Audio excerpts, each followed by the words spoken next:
सुदूरपश्चिमको एउटा यस्तो भूभाग जहाँ ताल, पाटन र आकाशले मिलेर छुट्टै संसार बनाएका छन्। त्यो ठाउँ हो रामारोसन।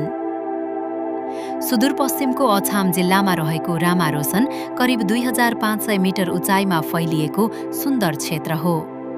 यो ठाउँलाई धेरैले 12 बण्ड र 18 खण्ड अर्थात् 12 ताल र 18 पाटनको भूमि भनेर चिन्ने गर्छन्। यहाँका विशाल पाटन, हरिया घाँसे मैदान, शान्त तालहरू र वरिपरि फैलिएको पहाडी दृश्यले रामारोसनलाई नेपालको एकदमै फरक र मन लोभ्याउने गन्तव्य बनाइदिन्छ। यस क्षेत्रको सबैभन्दा ठूलो ताल जिङ्ले ताल र सबैभन्दा ठूलो पाटन किनिमिनी पाटन मानिन्छ। रामारोसन केवल दृश्यको ठाउँ मात्र होइन, यो वन्यजीवनका हिसाबले पनि विशेष छ। यहाँ डाँफीसहित विभिन्न चराचुरुङ्गी देख्न सकिन्छ र यो क्षेत्र वन्यजन्तुहरूको वासस्थानका रूपमा पनि परिचित छ।